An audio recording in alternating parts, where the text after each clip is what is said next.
বিসমিল্লাহির রহমানির রহিম। আসসালামু আলাইকুম। অন্যান্য জাতি ধর্মের ভাই বোনদেরকে আমার আদাব নমস্কার জানাই। প্রিয় ভাই ও বোনেরা, মানবিক করিডোর, হিউম্যানিটেরিয়ান করিডোর, এ বিষয়ে বাংলাদেশে সাম্প্রতিক সময়ে যে আলোচনা সমালোচনা চলছে তা মূলত রাজনৈতিক, কূটনৈতিক এবং নিরাপত্তাজনিত দৃষ্টিকোণ থেকে উদ্বেগের সৃষ্টি করেছে। এ বিষয়ে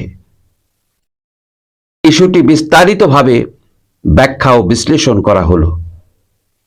মানবিক করিডোর কি? মানবিক করিডোর হলো এমন একটি নিরাপদ পথ বা অঞ্চল যা সংকটাপন্ন মানুষ, যেমন যুদ্ধ বা নির্যাতনের শিকার, নিরাপদে একটি দেশ থেকে অন্য দেশে পালাতে বা আশ্রয় নিতে ব্যবহার করে। এটি সাধারণত আন্তর্জাতিক সংস্থা ও রাষ্ট্রসমূহের সম্মতিক্রমে তৈরি হয় যেন মানবিক সহায়তা নিশ্চিত করা যায়। বাংলাদেশ প্রসঙ্গে মানবিক করিডোর বিতর্ক কেন? রোহিঙ্গা ইস্যু ও দ্বিতীয় শরণার্থী প্রবাহের আশঙ্কা। মিয়ানমারে চলমান সহিংসতা ও জাতিগত নিধনের কারণে নতুন করে মুসলিম সংখ্যালঘুদের বাংলাদেশে প্রবেশের আশঙ্কা দেখা দিয়েছে।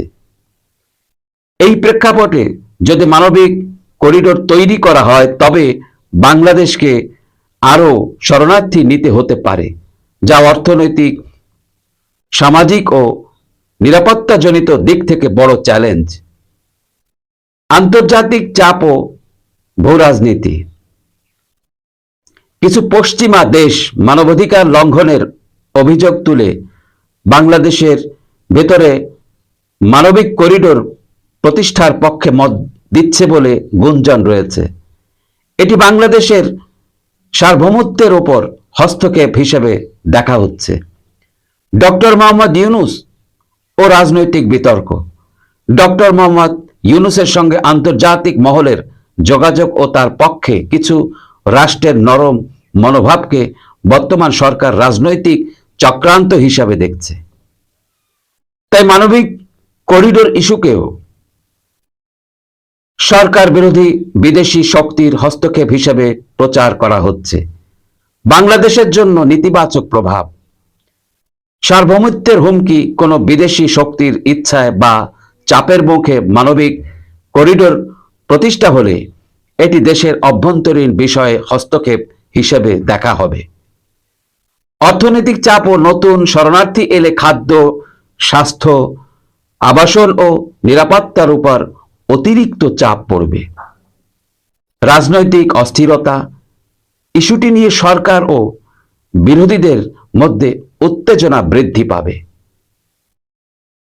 বাংলাদেশের জন্য ইতিবাচক দিক, যদি কৌশলে মোকাবেলা করা যায়।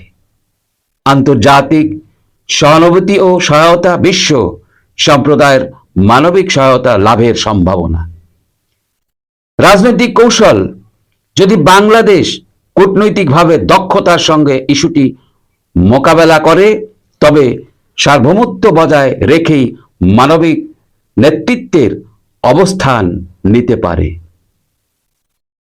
মানবিক করিডোর নিয়ে আলোচনা সমালোচনার কেন্দ্রে আছে সার্বভৌমত্ব, অভ্যন্তরীণ নিরাপত্তা, আন্তর্জাতিক সম্পর্ক এবং দেশের রাজনৈতিক ভবিষ্যৎ।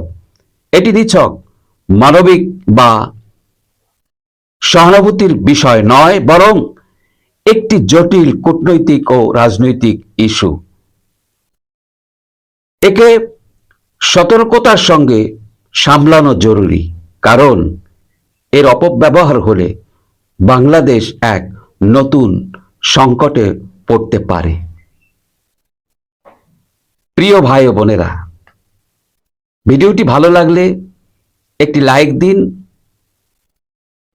ভিডিওটি বেশি বেশি শেয়ার করুন এবং আমাদের চ্যানেলটি সাবস্ক্রাইব করুন। এই আশা রেখে বিদায় নিচ্ছি। সবাই সুস্থ থাকবেন, ভালো থাকবেন। আল্লাহ হাফেজ। আসসালামু আলাইকুম।